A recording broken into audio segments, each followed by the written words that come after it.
Apa nama metode terapinya? Nama terapinya adalah hypnogame. Hypnogame salah satu teknik atau salah satu cara untuk mengendalikan pikiran anak-anak yang hanya pikirannya HP, HP, dan HP. Ada dua cara Bapak Ibu mengendalikan pikiran seseorang atau pikiran anak. Cara yang pertama dengan cara gendam. Bapak Ibu sering dengar kata gendam? Ditepuk pundaknya, sudah kita manut. Dimintain kalung, emas, HP, kita berikan. Tapi kalau cara yang kedua bukan gendam, melainkan dengan cara hipnotis. Masyarakat Indonesia menjadikan gendam dan hipnotis jadi satu, padahal beda. Saya jabarkan. Hypnogame adalah hipnoterapi for game.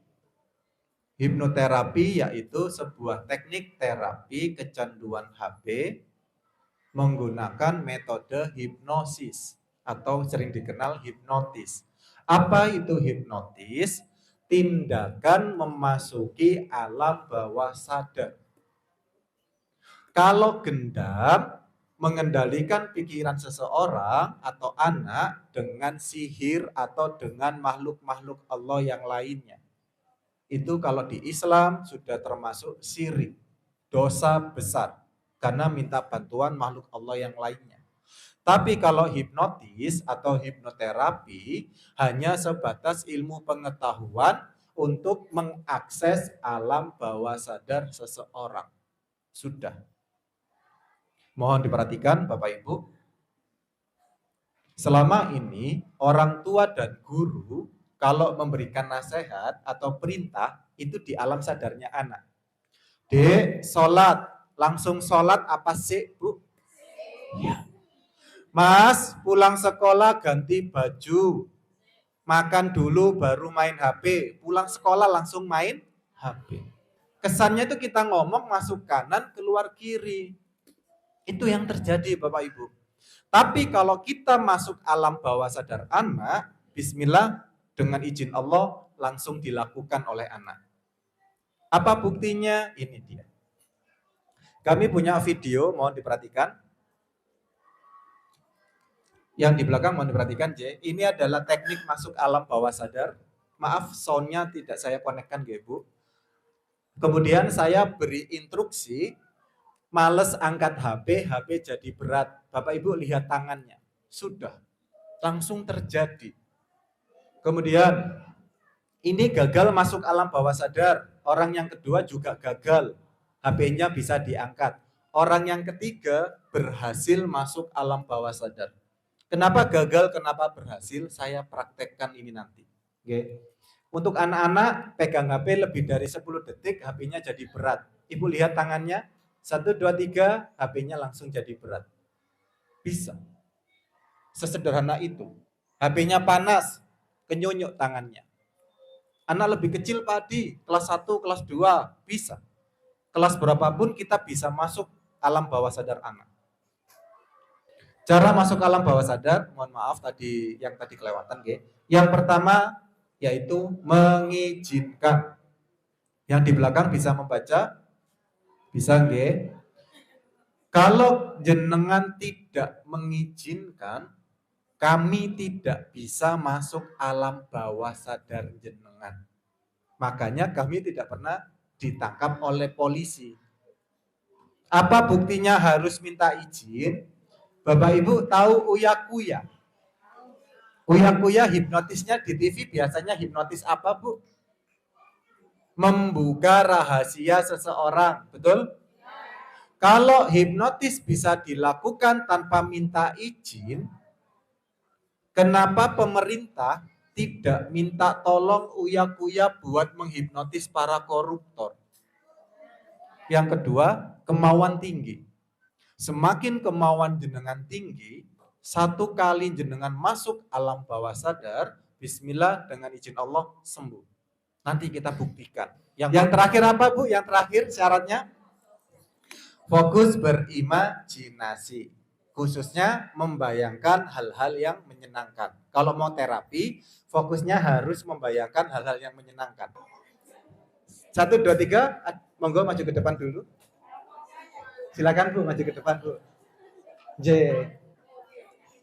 Kan kita mau praktek soalnya. Monggo ke depan. Enggak, Ibu duduk. Enggak, tunggu, kursinya enggak cukup. 1, 2, 3. Monggo, silakan duduk di sini. Di sini Bu. Yang lainnya mau diperhatikan, G. Langkah-langkahnya J. J, enggak apa-apa. Mohon nanti dipraktekkan di rumah masing-masing bagaimana caranya masuk alam bawah sadar. Oke. Ya, silakan duduk Adik. Cara masuk alam bawah sadar mohon diperhatikan Bapak Ibu. Fokus berimajinasi membayangkan hal-hal yang menyenangkan. Kalau jenengan bisa membayangkan hal-hal yang menyenangkan, jenengan bisa masuk alam bawah sadar untuk diterapi. Bu, tempat yang nyaman kira-kira membayangkan tempat apa? Pantai, gunung, kamar, atau di mana yang paling menyenangkan? Di kamar, di gunung, kalau Ibu di pantai. Betul nggih? Bapak Ibu, mohon diperhatikan langkah-langkahnya. Yang pertama adalah langkah-langkahnya kalau mau masuk alam bawah sadar, jenengan bayangkan hal-hal yang menyenangkan. Sudah. Jadi ketika jenengan mau tidur, selain baca doa sebelum tidur, jenengan siapkan mau membayangkan apa?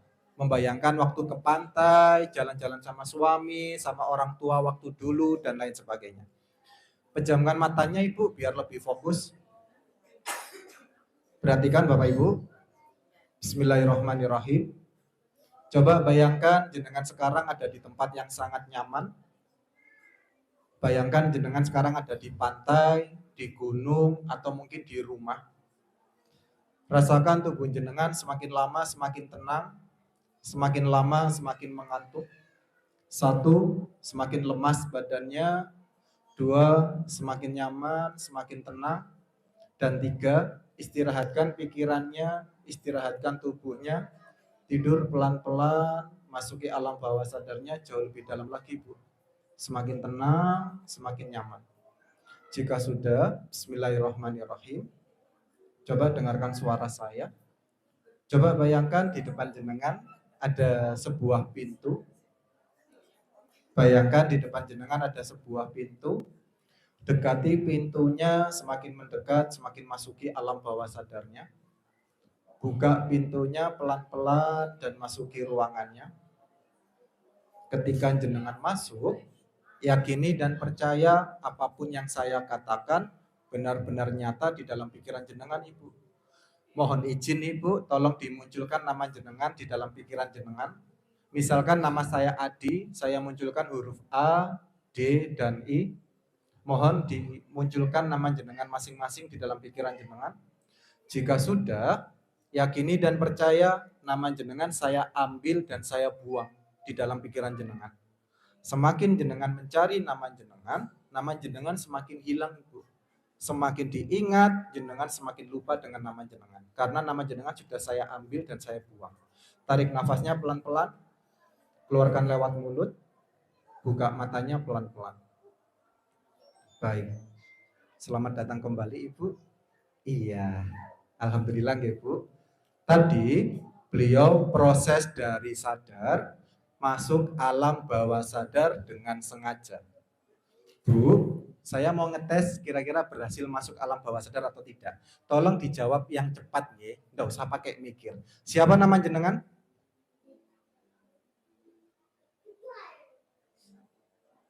Oh. 1 namanya ada yang ingat, satunya tidak ingat namanya. Ibu sinten namanya? Maaf, jenengan siapa namanya? Nama jenengan saya ambil dan saya buang, semakin dicari nama jenengan hilang. Siapa nama jenengan? Oh, alhamdulillah berhasil gitu. Tadi mungkin buat jenengan, kok jenengnya hilang yo? Tadi saya sudah minta izin. Apa saya minta izinnya? Tolong dimunculkan nama jenengan nggih Bu. Paham maksud saya? Kalau jenengan tidak mau memunculkan nama jenengan tidak akan muncul. Perhatikan, saya mau ngiklan buat jenengan semuanya. Bu, kita dikasih nama sejak kapan? Berarti puluhan tahun nempel di kepala, betul? Namanya beliau saja dari lahir sampai sekarang dengan izin Allah dan kemauan beliau bisa kami hilangkan dengan sangat mudah. Apalagi Bu, kenangan dengan mantannya Bu. Saya bisa. Mungkin guyon buat jenengan, banyak rumah tangga yang berantakan gara-gara masih ingat mantan pacar atau mantan suami. Kalau jenengan masih ingat mantan, hubungi kami di bawah ini nomornya. Kelihatan nomornya? Wah, kurang fokus berarti jenengan nggih. Paham maksud saya nggih? Bu, namanya saja, Pak, namanya saja bisa kami hilangkan dengan sangat mudah. Apalagi pikiran-pikiran terhadap bakso, mie ayam, gorengan seblak saya hilangkan, bisa kurus enggak dietnya? Bisa. Bisa dimengerti maksud saya?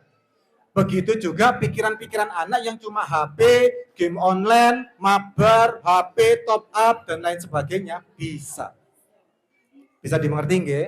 Ibu tarik nafasnya pelan-pelan, keluarkan lewat mulut. Tolong jangan pulang, setelah ini cara terapi buat anak. Nggih, ini buat orang dewasa. Namanya tadi saya ambil, sekarang saya kembalikan lagi pelan-pelan Bu. 1, 2, 3, nama jenengan sudah muncul lagi dalam pikiran jenengan. Tarik nafasnya, keluarkan lewat mulut. Baik, Ibu maaf, nama jenengan siapa? Alhamdulillah. Ibu, asman Ibu? Alhamdulillah. Terima kasih, silakan duduk Ibu. Tepuk tangan buat beliaunya. Bapak Ibu sekalian yang saya hormati, yang hebat bukan saya, tapi beliau karena beliau mengizinkan dan ada kemauan. Sekarang tolong dijawab, apakah putra-putri jenengan mengizinkan dan ada kemauan berhenti main HP? Ada kemauan boten? Mengizinkan boten? Dek, adik, longgona di terapi ambek ibu, contoh, nggih. Kene le, terapi ibu nih ben HP-an ae, mau duduk. Anaknya mau duduk di sini, Bu. Terus caranya gimana biar bisa masuk alam bawah sadar anaknya? Jenengan ancem, kon nek gak longgo, kata sangoni kon. Cepet. Ngoten. Sambil ngancem. Nggak bisa, Bu. Jenengan ancem model apapun, nggak bisa masuk alam bawah sadar. Kalaupun anaknya mau duduk karena diancem, diperhatikan nggih. Langkah-langkah masuk alam bawah sadar kan seperti ini. Rungono ibu yo. Bayangno kon nang pantai. Tahu apa jawaban anaknya? Kapan, Bun? Ngerti maksud saya? Suami jenengan juga sama, yang judi online misalkan, jenengan terapi. Mas, rungono ya Mas. Coba bayangno jenengan teng gunung Mas. Wis salah Bu utang iji akeh kok jenengan gunung lapo. Ngerti maksud saya nggih? Beda kasus kalau putra-putri jenengan yang minta, Bu, ngapuntene kula kecanduan video porno. Kula pingin mandek, Bu. Kula pingin berhenti, Bu. Pripun nggih, Bu, carane nggih? Oh, nah, alhamdulillah Ibu melok pelatihan di sekolah. Lungguh, rungokno Ibu, bayangno nggih. Itu akan didengarkan, Bu. Bisa dimengerti maksudnya. Itu aja bedanya. Terus bagaimana kalau anaknya menolak? Nah, masuk alam bawah sadar, Bapak Ibu, itu ada 2 cara. Tolong diingat-ingat, tolong dicatat dalam pikirannya. Yang pertama, dengan sengaja. Yang saya lakukan tadi. Saya minta izin terang-terangan. Jenengan kemauannya membayangkan apapun yang saya katakan. Akhirnya beliau dari sadar masuk alam bawah sadar. Tapi kalau untuk anak atau suami tidak bisa. Terus bagaimana masuk alam bawah sadar mereka? Dengan tanpa sengaja. Karena alam bawah sadar Ibu itu diantara alam sadar dan alam tidur. Kalau jenengan mau tidur, itu pasti lewat alam bawah sadar. Langkah-langkahnya bagaimana? Mohon diperhatikan Bapak Ibu sekalian. Cara menemani anak tidur atau cara ngeloni anak, diperhatikan J, tidak ada bedanya seperti yang jenengan lakukan selama ini. Cuma bedanya jenengan harus minta izin dulu kalau mau ngeloni anak. Tidak boleh ujuk-ujuk anaknya dikeloni, terus dikasih sugesti atau instruksi. Itu tidak akan berhasil, butuh waktu lama. Minta izinnya bagaimana? Biasa saja. Dek, nanti malam ditemenin bunda tidur mau? Kira-kira putra-putrinya mengizinkan enggak? Iya, yang kecil mengizinkan, yang besar tidak. Betul? Saya jelaskan yang kecil dulu. Oke. Ketika anak kecil, Bu, jenengan minta izin untuk ngeloni anak, mereka pasti mengizinkan. Bahkan mereka yang minta duluan. Ma, temenin tidur dong. Itu sudah syarat pertama terpenuhi. Yang kedua, kemauan. Putra putrinya kalau tidur maunya diapakan Bu kalau dikeloni? Dipuk-puk, diusuk-usuk, dipijet-pijet, itu tolong dilakukan. Karena apa? Karena itu untuk menambah kenyamanan anak, ketenangan anak. Yang ketiga, fokus imajinasi. Diperhatikan Bu, kalau untuk anak-anak kami yang masih kecil, fokus imajinasinya sangat tinggi sekali. Tapi kalau untuk kita, orang dewasa, fokus imajinasi itu rendah. Ini langkah-langkahnya, monggo difoto. Tunggu 10-15 menit sampai anak tertidur.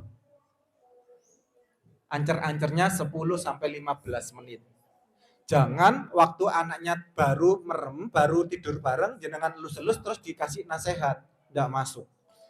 Yang kedua, kasih nasihat apapun di telinganya Bu. Ingat, cukup 1 kalimat instruksi. Saya tahu masalah putra-putri jenengan banyak. Ngompolan, tidak mau sholat, berani dengan orang tua, bolosan, dan lain sebagainya. Kenapa cuma 1, Bapak Ibu? Mohon diperhatikan. Kalau jenengan menyampaikan di sebelah anak saat tidur terlalu banyak, adik anak yang soleh, kalau azan sholat ya nak, kalau kebelet pipis buka matanya langsung ke kamar mandi ya nak, kalau ibu ngomong didengarkan ya nak, grebeken kupingnya Bu. Paham maksud saya? Jadi cukup 1 dulu. Kalaupun dia tidak grebeken, ya tidak sampai kebangun, dia mimpi buruk malam harinya. Kapan dilakukan? Saat menemani anak tidur. Tidur siang, tidur malam, atau tidur di mobil dan sebagainya. Suami jenengan yang suka main judi online juga bisa diterapi. Cara terapinya bagaimana Ibu? Sama kayak anak, dikeloni. Duh, kok jenengan guyu kenapa? Saya tahu nggih Bu, kalau suami dikeloni tambah melek, gak tambah merem. Nggih napa mboten? Terus biar suaminya merem bagaimana Bu? Diapakan biar merem Bu? Dikasih CTM. Dilayani Bu, Pak. Nggih. Selesai berhubungan badan, para suami pasti ngantuk. Nggih napa mboten? Bahkan jenengan ditinggal tidur, betul? Nah, itu jenengan bisa. Ketika selesai berhubungan badan, tolong dipepet terus dikasih nasihat. Apapun nasihatnya. Mas, mulai saiki kebiasaan main judi online ini berkurang nggih, Mas. Lebih seneng main sampai anak-anak nggih, Mas. Bisa. Suaminya yang suka main tangan, Mas, jenengan tiang sing sae kebiasaan gepuk anak bojone ilang nggih.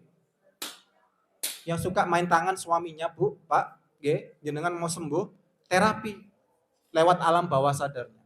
Kalau jenengan ngomong seperti ini di alam sadarnya suami, Mas, ojo kakek judi online ya Mas, Mas tukaran jenengan. Bahkan pegatan jenengan. Sumana udzubillah min dzalik. Sampaikan di alam bawah sadar. Bisa. Tinggal jenengan mau praktek atau tidak. Pak Adi, saya kalau malam harus bekerja. Saya tidak sempat menemani anak tidur. Bagaimana caranya? Saat membangunkan tidur bisa Bapak Ibu. Ke suami, Mas, ayo tangi sholat subuh. Mas, ayo tangi kerja, misalkan shift sore, nggih. Jenengan tiang sing sae, adik sampai anak yang baik, anak yang soleh, kalau dengar azan sholat ya nak, bisa. Saya sudah praktek. Semua wali murid yang mengikuti instruksi kami dengan baik dipraktekkan dan alhamdulillah dengan izin Allah berhasil. Pertanyaan saya, kalau jenengan membangunkan tidur bisa selembut saya enggak? Dek, tangi, ya Allah. Telat ae, gurumu jahat. Kon kok disetrap sampai gurumu. Bu, Pak, jenengan mengkambing hitamkan para guru. Gurumu jahat, gurumu muring-muring. Doaan gurumu kok diseneni kon. Apa yang terjadi? Mancep dalam pikirannya, guruku jahat. Efeknya apa buat para guru-guru? Kalau ngomong gurunya tidak diperhatikan. Karena kita sudah punya mindset gurunya tidak enak. Gurunya jahat.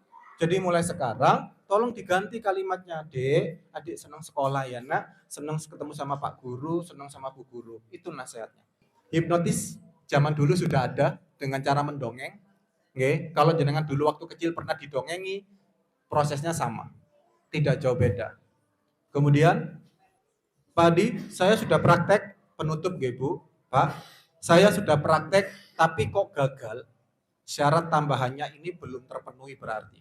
Yang pertama, anak harus yakin dengan orang tuanya. Putra putri jenengan yakin dengan jenengan? Yakin boten dengan jenengan Bu? Kalau yakin nanti siang tidur, sore berubah. Nggih. Nyaman boten dengan jenengan? Iya. Tapi sayangnya jenengan semua kepedean, kegeeran jenengan.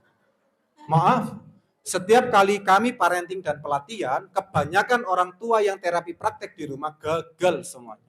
Tahu kenapa Ibu? Saya jelaskan. Satu, yakin ketika anak salah dimarahi boten? Jelas, karena salah. Betul nggih? Mbahnya datang, apa yang terjadi? Dibelani. Menurut jenengan sendiri, putra putri jenengan lebih yakin dengan mbahnya atau orang tuanya? Nah, sudah dijawab nggih. Yang kedua, nyaman. Di depan ada orang jualan es. Bu, tumbas es. Apa jawaban jenengan? Nah, saya ganti kalimatnya. Mbah, es tanduk. Nggih napa nggih? Belum ngomong, masih mbah. Gak kurang aku loh, tambah mbah gitu jajane. Nggih napa nggih? Lebih nyaman dengan mbahnya apa orang tuanya? Sudah terjawab nggih. Terus solusinya bagaimana Bu? Kalau mbahnya ada di rumah dan ikut campur ngurusin anak. Apakah mbahnya diusir? Jangan nggih Bu, kurang ajar namanya. Terus solusinya gimana solusinya? Apakah mbahnya yang dikeloni di terapi? Kene Bu, tak keloni Bu. Tak terapi cok melu ae aku didik anak. Apakah seperti itu? Kelamaan jenengan. Iya kalau mbahnya mau. Kalau mbahnya enggak mau, bisa dimengerti. Lalu solusinya bagaimana? Minta tolong mbahnya yang ngeloni. Bu, mangke dalu putune tilem, tolong dibisikaken kalimat ngeten nggih. Le, nek krungu adzan langsung sholat ya nak, mbahnya yang matur. Jangan jenengan. Kalau jenengan yang ngomong, saya pastikan tidak akan didengar dan tidak akan masuk alam bawah sadarnya. Hubungan jenengan dengan mbahnya baik-baik aja? Kalau baik-baik aja, pasti mau mbahnya. Tapi kalau hubungan jenengan tidak baik-baik aja dengan mbahnya, bawa putra-putrinya ke tempat kami, biar kami terapi, kami sugesti, Dek, kalau ibu ngomong, kalau bunda ngomong, didengarkan, dilakukan ya nak, itu sugesti kami ke alam bawah sadar anak. Ini testimoni orang tua yang sudah praktek. Alhamdulillah baik Pak, anak saya setiap kali azan ngajak sholat duluan. Ngompolnya ada peningkatan. Main HP cuma 15 menit. Sudah. Apa persamaan mereka semuanya, Bu? Mereka semua tidak satu rumah dengan mbahnya. Itu saja perbedaannya mereka dengan jenengan yang satu rumah dengan mbahnya. Yang putra-putrinya kecanduan HP, jenengan rekomendasikan untuk datang ke tempat kami, Bapak Ibu. Nanti kita akan bantu untuk kami terapi. Sampaikan ke beliau, tidak usah membayar gratis selama beliau dari keluarga kurang mampu atau dari anak yatim piatu. C. Informasi yang kedua, mungkin sekarang jenengan belum butuh pelatihan pagi hari ini. Nanti kalau tiba-tiba jenengan butuh konsultasi, butuh pendalaman, kami ada kelas online buat jenengan. Selain kita belajar terapinya, selain konsultasinya, nanti ada sesi terapinya juga. Jadi jenengan nanti juga akan diterapi lagi. Walaupun lewat online Bapak Ibu, kalau rumah jenengan sepi, di loudspeaker sudah cukup. Tapi kalau rumah jenengan rame, tolong pakai headset. Biar suara kami nanti lebih masuk ke dalam telinga jenengan. Hanya itu saja informasinya. Kenapa kami mengadakan program ini? Mohon maaf, karena kami ingin bersama-sama Ibu membangun generasi muda Indonesia yang bebas kecanduan HP. Saya tahu putra-putri jenengan tidak kecanduan HP, tapi bagaimana teman-temannya? Bisa jadi putra-putri jenengan ketularan oleh teman-temannya. Bisa jadi putra-putri jenengan jadi korban oleh teman-temannya yang kecanduan HP. Jadi monggo diinformasikan ke banyak orang kalau putra-putrinya kecanduan HP, tidak mau sekolah atau emosinya berlebihan, suruh datang ke tempat kami. Kalau mereka tanya masalah biaya, tolong dijawab dengan tegas. Kalau tidak mampu bayar biayanya gratis. Bapak Ibu sekalian yang kami hormati, mohon maaf kalau ada salah-salah kata, mohon maaf kalau mungkin membuat luka batin jenengan terbuka kembali ya. Semoga pertemuan pagi hari ini bermanfaat, diridhoi oleh Allah Subhanahu wa taala. Semoga jenengan bisa lebih sabar, lebih baik lagi daripada sebelumnya. Oke. Akhir kata, wassalamualaikum warahmatullahi wabarakatuh.